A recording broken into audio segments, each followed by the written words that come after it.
All right, so folks, today we have with us Jill Mattson. She studied antiquities and secret society. She's an award-winning author, healing sound composer, and artist. She's written several books on sound healing, and in her bio it says, "I blend my original music with ancient techniques and embed special sounds in the tracks." Wait, that sounds very fascinating. What's the special sounds? I have all kinds of special sounds. Reading antiquity, they looked at music as a toolbox to change consciousness, to change your feelings, connectivity, even trigger different personality qualities, heal your spleen, lift heavy rocks, grow your garden better, make your warriors more ferocious. It was definitely a toolbox, and underneath the music was mathematics. And some of the ancient sages were quite sophisticated, and they had like a communication of mathematics that could express this music. So I have that in my, I don't know, knowledge base. Yeah. And then I spent a year or two to write a book with Sherry Edwards on bioacoustics. And Sherry has a clairaudience that's fabulous. She can hear little tiny volumes that, let's say, you and I can't. So she can hear your cells communicating. When she walks past someone, the sounds that a body makes, for example, to cure diabetes is different than the sounds somebody makes if they have cancer, for example, and she can hear those. So she can walk by someone and hear their health issues. And she was able to do that since a little girl. So she would play with tones as a little girl and come up with, like, with a headache, for example, finding one tone would make it go away, one would enhance it. Anyway, I spent several years writing a book on her work and making it very clear and easy and understandable. And she uses the book in her classes because it's clear and understandable. Mm-hmm.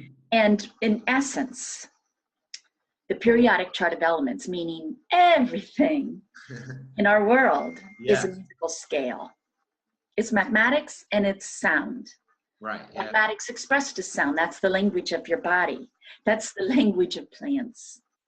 And with this mathematics under your belt, you can come up with all kinds of frequencies. For example, one CD, Deep Wave Beauty, has the frequencies associated with vitamins and collagen in your muscles, in your face and neck. So it's a bit of a youthening. Sound is a very powerful force of subtle energy, but subtle energy still means like tiny packets. Mm-hmm. So you need a certain dosage. And it's, how to put this? Well, let's put it this way. I'm going to segment and then I'll come back. Sure. Royal Rife was a doctor in USA in the 40s, and he was using a magnifying lens of crystals that was more powerful than his colleagues. So he was looking at live cancer cells. Mm-hmm. And they kind of look like a jellyfish, you know, they kind of they kind of like, I don't know, breathe, and you can measure how much they breathe and come up with the pitch or the frequency of the cell. And so let's say the cancer cell was 10 cycles per second, and he would have his patients listen to 1/10. Uh-huh. And the two ways you ingest sound, you're not withheld within your skin. You ingest sound, you ingest EMFs, you ingest all kinds of things you can't see and hear. And so if someone listened long enough, and we're talking about dosage here, that's why I'm off on this segment, then they would get enough 1/10s to kill all the 10 that represented the cancer in the body. So you needed the correct frequency and the correct amount. And the cool thing is that that your body's conscious, and although we don't understand, our body understands mathematics, our body does. And when you hear something, like if you're looking for that 1/10, you're going to enjoy it if your body wants it for health. And then once you've had enough, all of a sudden you don't like it so much. And you kind of, have you ever had a music that you loved and then you've listened it to death and it was like, oh my God, I'm sick of that. Yeah, absolutely. That's because it did its work.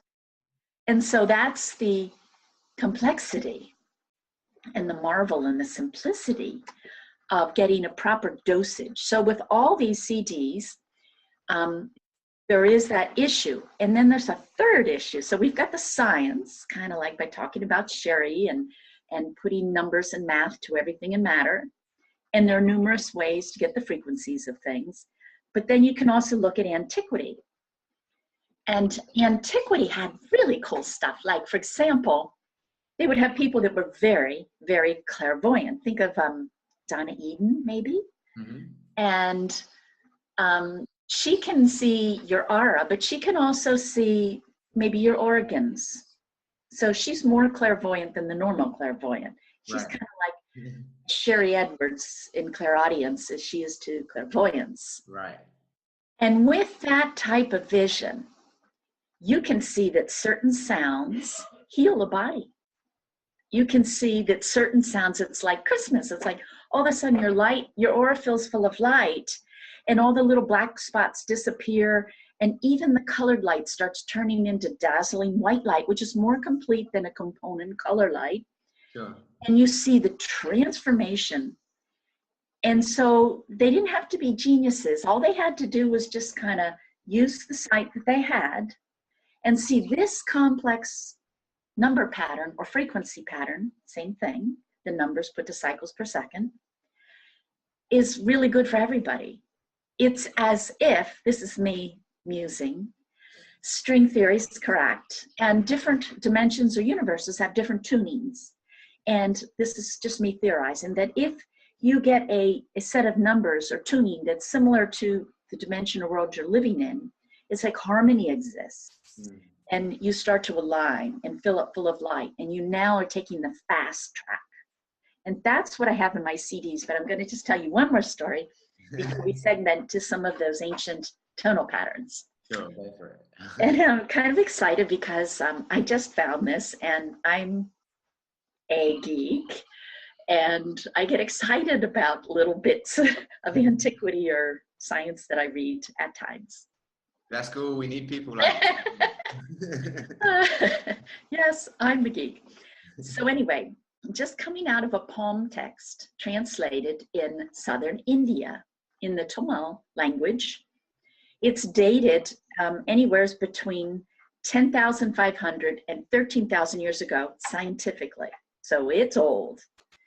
It's written by a being called Mattson, who describes living on an island, a big continent in the middle of the Pacific. So it's pre-flood. It would be what our legends refer to as Lemuria. And he's also got ties with the Mayans in South America. So it's really kind of a neat thing. And he describes quantum physics and well, he doesn't use that word, but he describes the process of creation.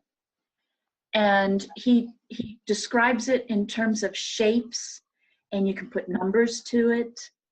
And his theory of creation then becomes how energy was formed, how it twisted, how it spun in the different stages. And that while describing this, he gets like a frequency process.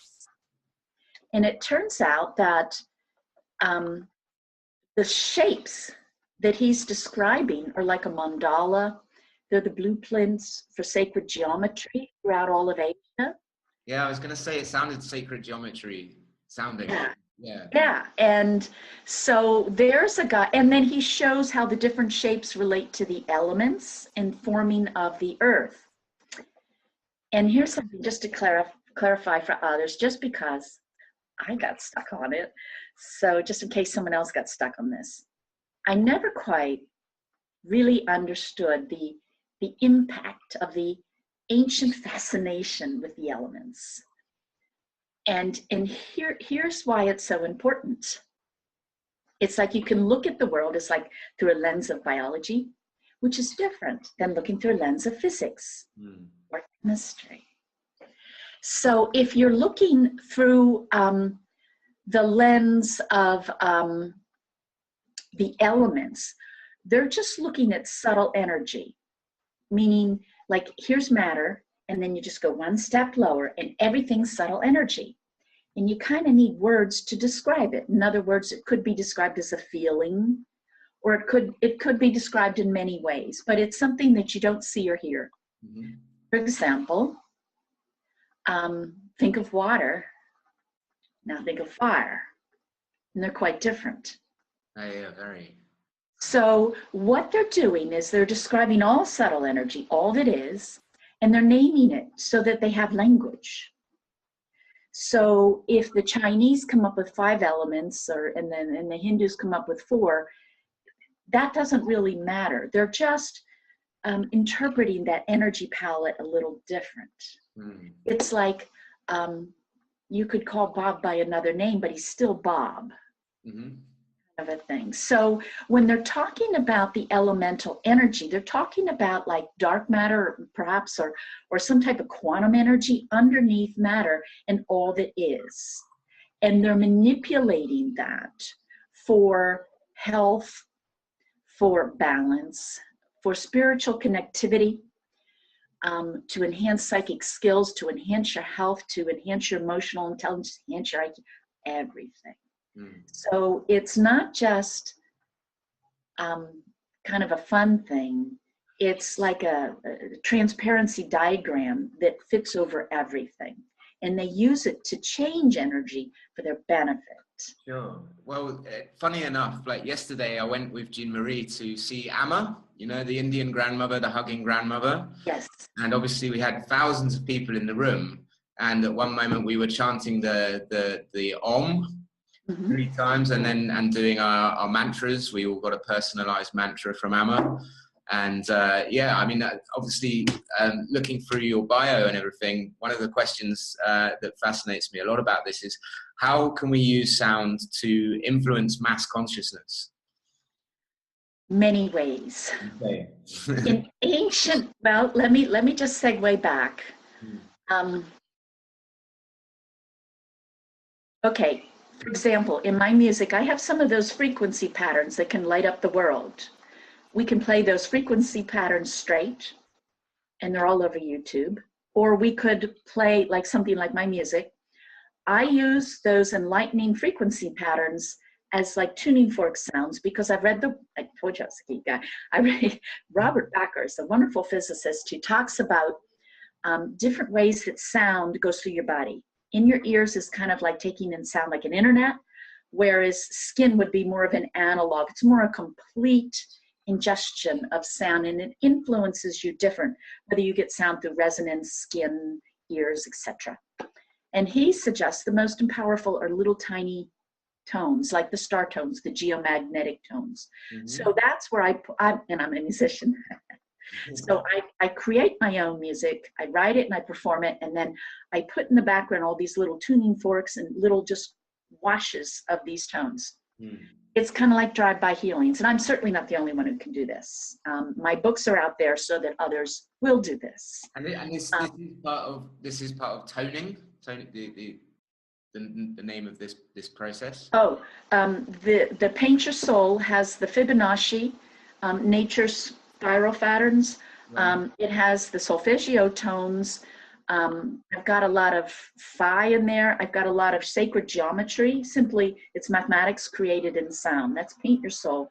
The Stardust is another ancient method where they tune to heaven and earth. So it's kind of like tuning to the macrocosm or the minor cosm, whatever. Either way, it helps you with enlightenment. So when you tune to the stars, it's literally the frequencies of the stars. I put in that music the frequencies the stars give off in their orbit, because as they kind of change, they alter just a little bit.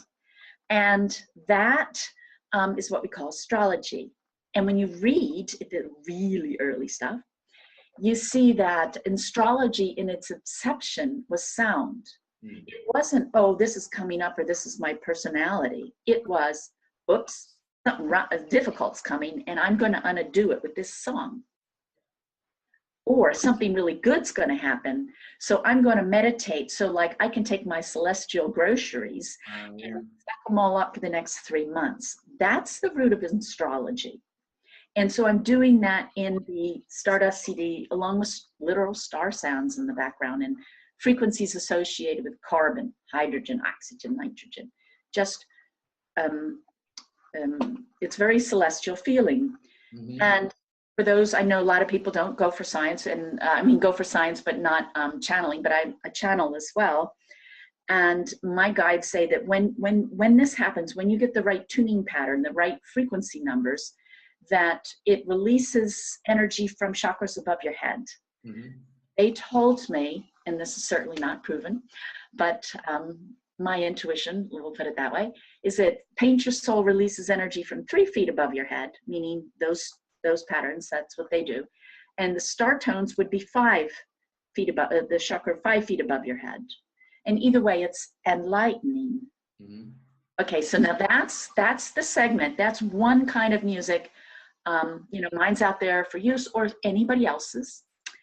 And then I want to get into how ancient people use sound, like let's say Lao Tzu. Yeah. They use sound as like a police force.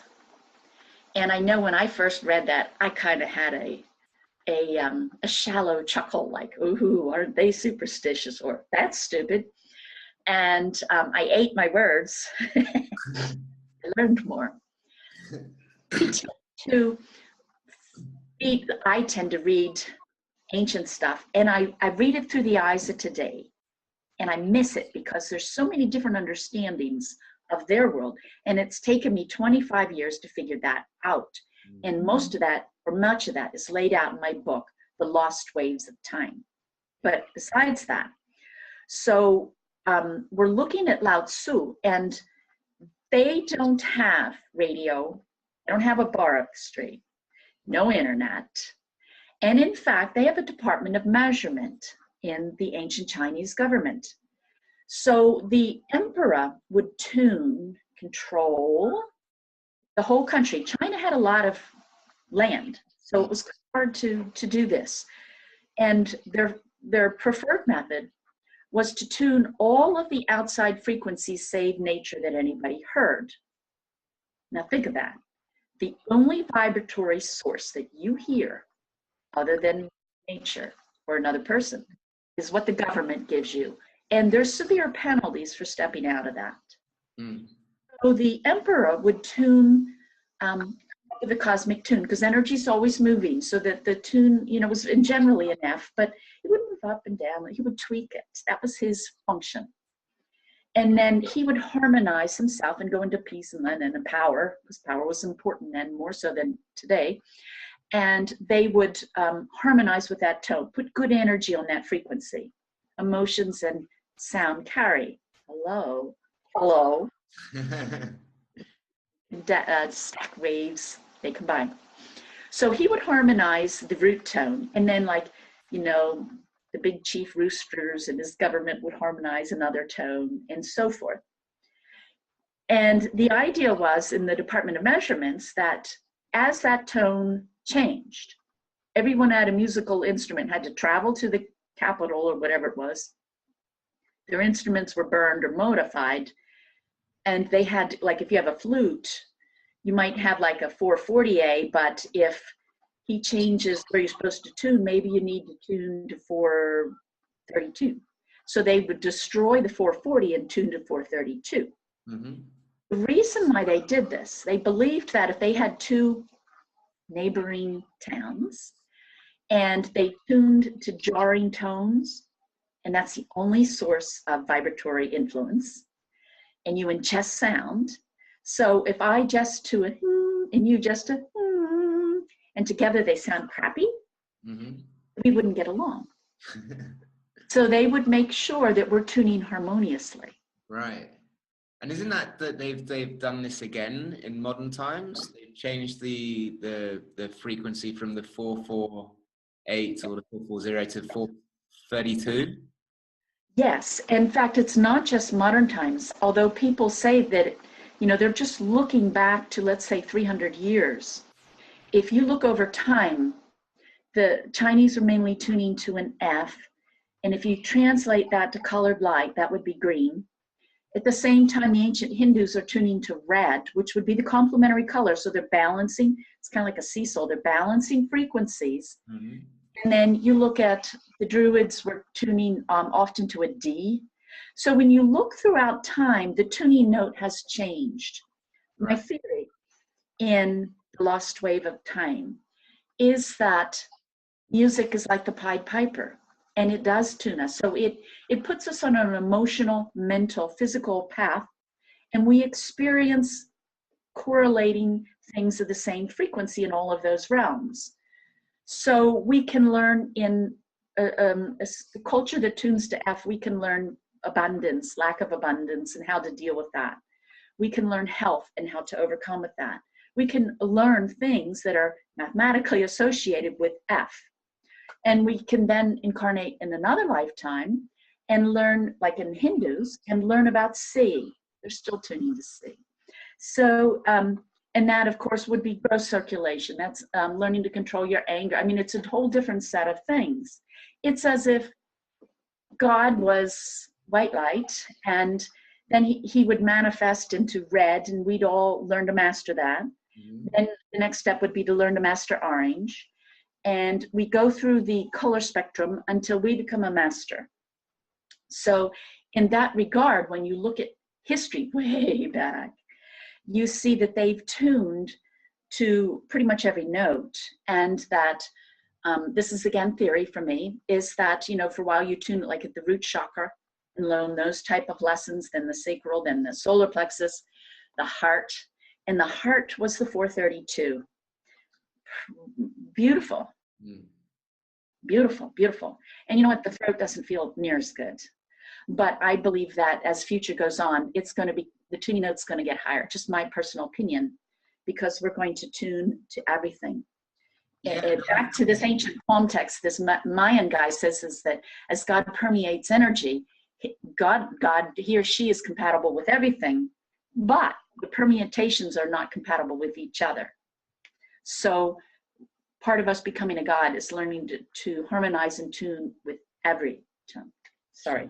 No, that's okay. Yeah. So one of the things that I was really fascinated by as well was I've used music as a gardener when I'm just, planting things and watering and that kind of thing. And I've seen improvements in the way that the plants grow when I put music out there, as to opposed to when there's not music. Well, would you go along with that? Absolutely. And let me tell you some ancient tricks if you'd like. Yeah, sure. Agriculture was very important, and sound was a very important part of having a good crop. First of all, they would dance on the seeds in Egypt, in stories about South America, and stories about Atlantis. And they would literally have drum beats, horns, and dancing on planted crops. Think of a seed, and you shake it. It quickens the time it needs to germinate. Right. And there were studies in New Mexico in the United States where they took crops. It was a high elevation, I think it was Taos, and they had a limited time period for crops. So they played star tones, the ones I have in my Stardust CD, and they got close to double the yield and they also said the bugs got bigger too. So they were able to use certain sounds, nature sounds, to tune the actual plants and the plant growth, showing a marked improvement. Two more. There's a man called Dan Carlson in the United States on the West Coast. And he probably got into the American Indian stuff. And the American Indian stuff would use bird chirps to enhance crop growth.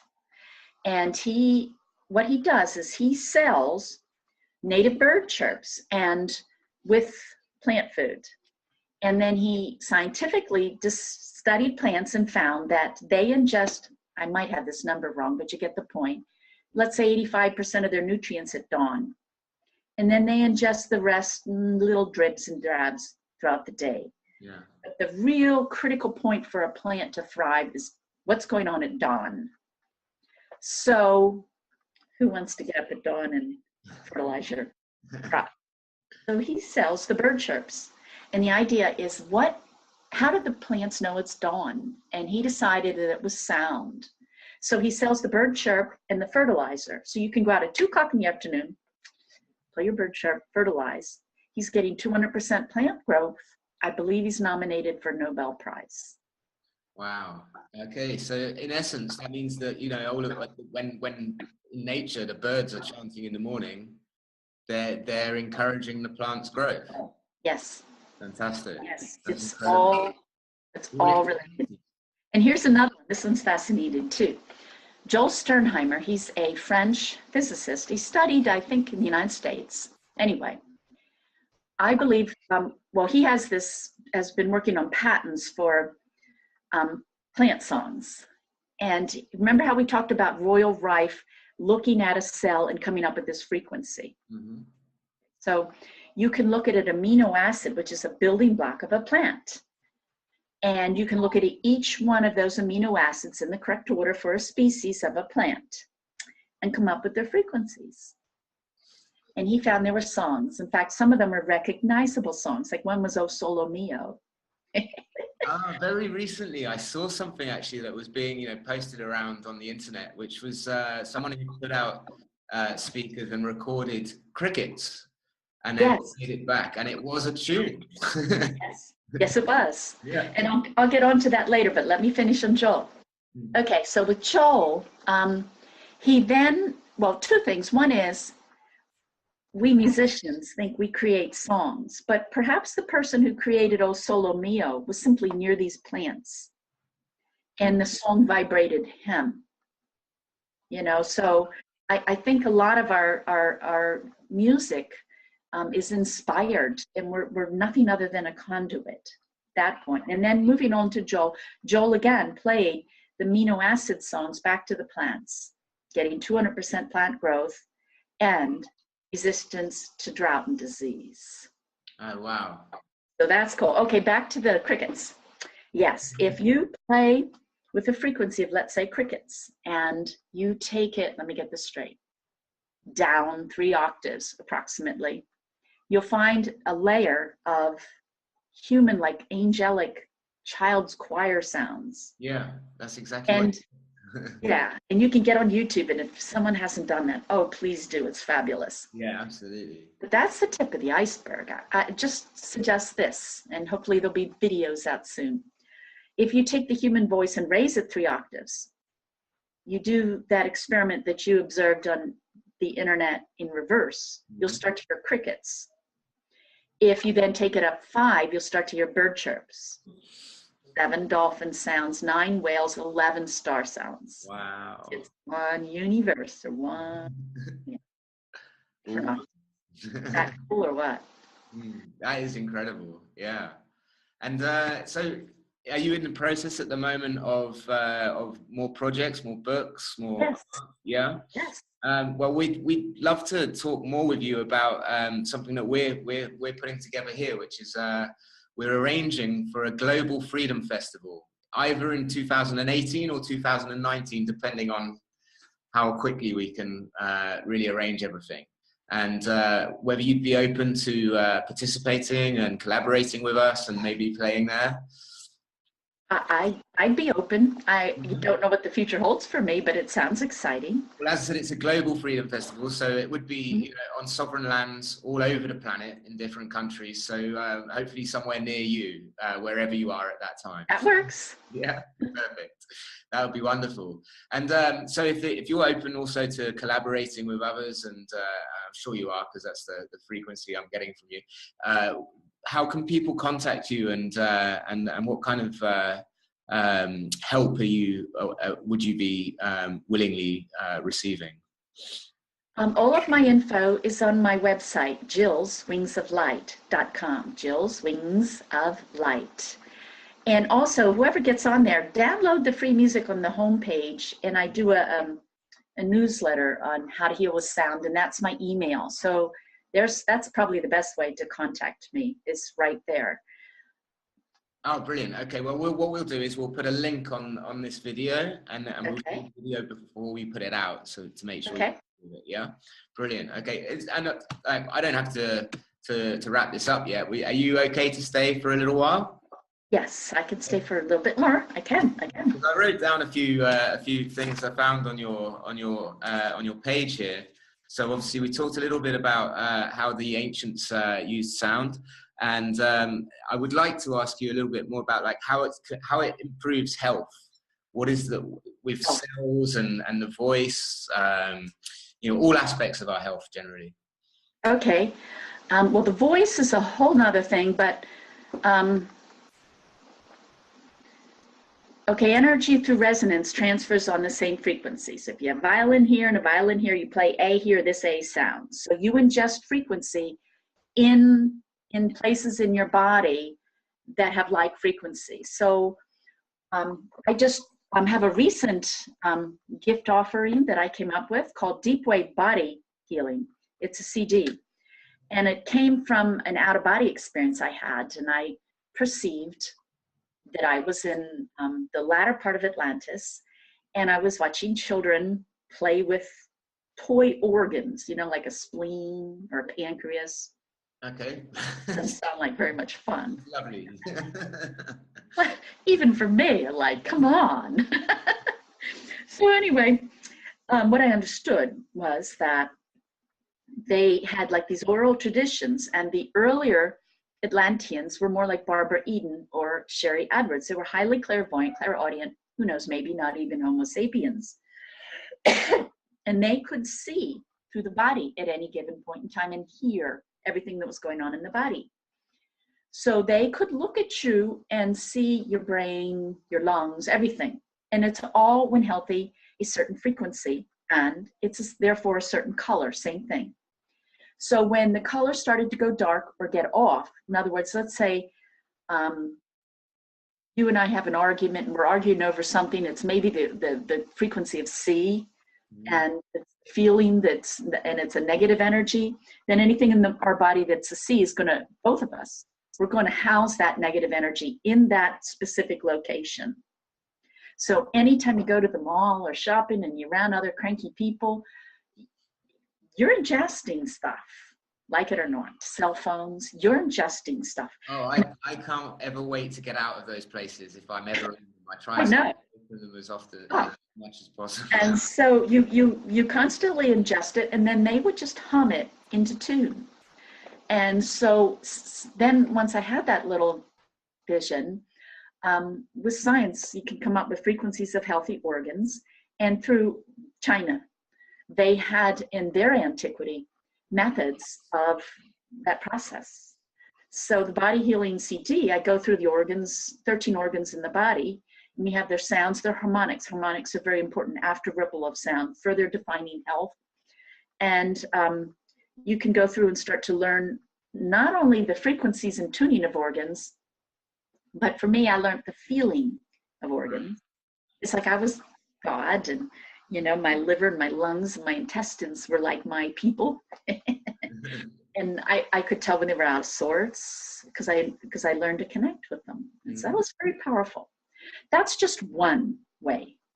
You can, in my book, Secret Sounds, Ultimate Healing, it's the work of Sherry Edwards in bioacoustics, and also the work of using your voice. Your body's holographic, and there are many ways to look at everything in your body in terms of frequencies. There are machines out that do your aura. You can go through your sweat. Yes, I did the aura one. Yeah. At a time. Yeah, Sherry Edwards has she just uses this software from the man called Joseph Fourier, maybe the 50s, 60s. He created a way to take white light and break it into component colors, or to take sound, likewise, and break it into component pitches. We think our voice is one sound.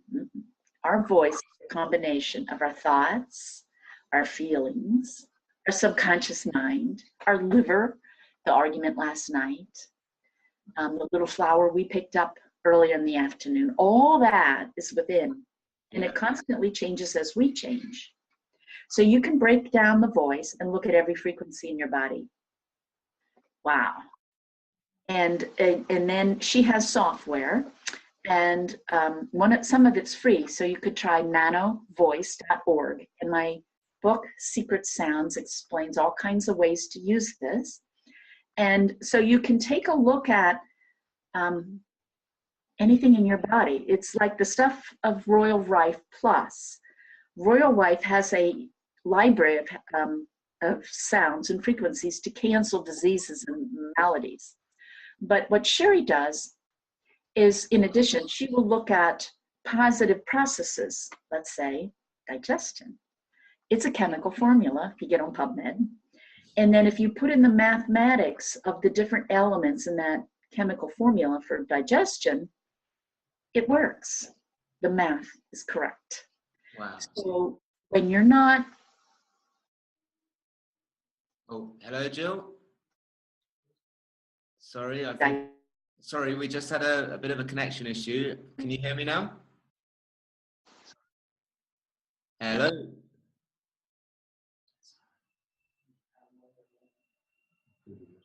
It might be hers. Hello, Jill? Can you send a message on here? You can go, well, she's offline, but you could send a message.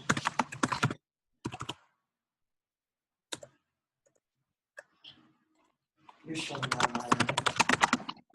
Hello, Jill? Oh, you're back. Hi. Yes. Great. Okay, yeah. So please go back like a couple of sentences. Okay. Yeah. When you get on PubMed or some other site, you can look at chemical formulas for processes in the body, such as digestion or methylene cycle. There's several, numerous. And for digestion, if you put in the cycles per second of the components, remember, everything in the periodic chart has a frequency. The mathematics works. So when you are eating food but not getting your nutrients, we're out of tune. Your digestion is out of tune. Furthermore, your digestion is a perfect harmonic cascade. Harmonic, I like to describe it as like an after ripple of sound. It follows a mathematical formula. So in that case, for example, you can look at your digestion and see what you might be eating it, but you're not utilizing it. You can look at that. And then you can start to tune it. And then there was another software that was off of that called ASA, developed by a man called Chris. I'm blanking on his last name. But anyway, he had like a Rubik's Cube of all these processes in the body and the harmonic cascades. So you can see that, like if you cut your finger and you have a flu and you have a headache, all these waves interact. And we think they're all separate, but they all interact and there's resonance within the body. Mm. And with this ASA software, you could even look at all the harmonic chains and look at the root cause. Wow. Because they're like dominoes. You know, if you get the third step in a harmonic chain off, then the following chains are also out of tune. Right. And so there's the medicine of the future. They're the diagnosis of the future. And I know medicine doesn't like you to use that word, but you can forget the words for health. You could say there's the diagnosis for being in tune. Sure. Well, you say of the future, but you know, really from the past, right? That this is knowledge that we've forgotten. Yes. Mm. And you can also use it for scientific research. You know, rather than just doing ideas and stabs in the dark, you can go in through bioacoustics and look at a disease that we don't have a cure for, like autism, and then go in and say, oh, and I'm making this up, okay, Sherry has this, but I'm not sure I recall it correctly. I think it was not absorbing a certain vitamin, maybe A or E. There was a problem in digestion associated with autism. Mm-hmm. So there would be a great place to do a scientific study. It's kind of like sound-wise, you can look at what works or what is the issue. and then study it. So you don't have to mess around with trial and error so much. Right. Makes sense to Really me. move us ahead, wouldn't it? Yeah, definitely. And then you've been very proactive with writing books, and I would like, because there's a lot of people out there, I'm sure, who are looking for ways to heal, and they're maybe thinking, well, where can I find this stuff? Where is it accessible? You've given your website, but there's plenty of things on YouTube, right? Like binaural beats and other sound frequencies that you can find and tune into, and while you sleep and other things. Do you have some advice to give to people where to start with this? Well, I wrote a book for that very purpose. It's called Ancient Sounds, Modern Healing. The idea was to introduce today's availability of techniques. For example, the binaural beats. I have a chapter or two in binaural beats, and then I have one on emotional healing. Then I have one on physical healing. Then I have one on energy healing, one on learning disabilities. And that book is like a recipe book. How to use very inexpensive or free methods to tune in almost any area of your life. You can achieve wholeness, enlightenment, meaning health, stability, emotional, mental, and spiritual connections, really through any window. Like if you are in perfect health, it's easier to be in a good mood. If you're in crappy health, it's easy to be in a crappy mood. Yeah, definitely. And so when you're feeling good, it's easier to think good. It's all related. So you can choose to heal from any venue. I have the Healing Flower Symphonies, which I'm offering for today, because I think that's the level that we need most today, not necessarily in antiquity, but I think it's most powerful today. And I'm using the ancient Greek catharsis. So you go in and you pull out negative emotions, and then you start getting habits or repeats for positive emotions. The ancient idea was, it's kind of stupid to take 800 years to enlighten. 800 lifetimes or whatever it is. You could do it in 1 or 2. And they say the fast track to improve on all levels is not use your willpower. That's what they thought was stupid. Because your willpower. Your willpower, okay, yeah. Because when you're using your willpower, you're focusing on one thing at a time. Like, let's say I decide I want to be patient. Well, then I'm not controlling my temper. I'm not doing this, I'm not doing that. And then I get distracted and I forget all about the patience. So it's very hard. What they would do is they did it through sacred space, building, architecture, diet, or different frequency, levels of frequency, and sound. So they would, like for emotions, I have music to give you habits, repeat. Each time you listen and feel an emotion, you get in a repeat for a habit. Like being patient is being patient 300 times. Well, that's kind of hard with your willpower, but if you sleep with the music on at night, it's not. And they would do that, and my new book coming out in the spring is going to be converting all this knowledge that I have on sound and music in space. So they're thinking about frequency generators that don't require anything other than you just being around. Wow. And that would be music. And the book will come out hopefully in the spring on space and your surroundings and building. Wonderful. And that can help speed up our shift even more. Oh, yeah. Into the new paradigm. Well, it's been brilliant chatting with you, Jill.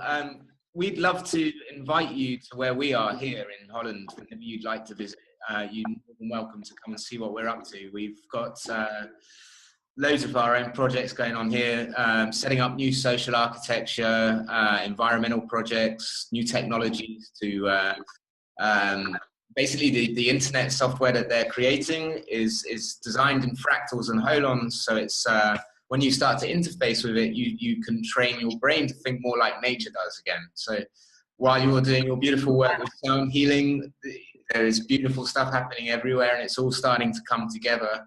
And we're bringing all of these beautiful people from all of these different areas and specialties in life that have all of this wonderful knowledge to bring us back to enlightenment. and are what we were born to be, I think, like the stewards of nature. So yeah, please come and visit us whenever you can. That would be wonderful. And perhaps, interview with us again in the future. If you enjoy to do that, that would be wonderful too. The Global Freedom Fest, we'll keep you very much updated with that and what's happening. Okay. Excellent. Thanks so much, Jill. Thank you. Thank you. Thank you, Jill. Yeah, that's John, Jean Marie. Thank you, Jill. Talk soon. Okay. Thank you. Thank you. Goodbye.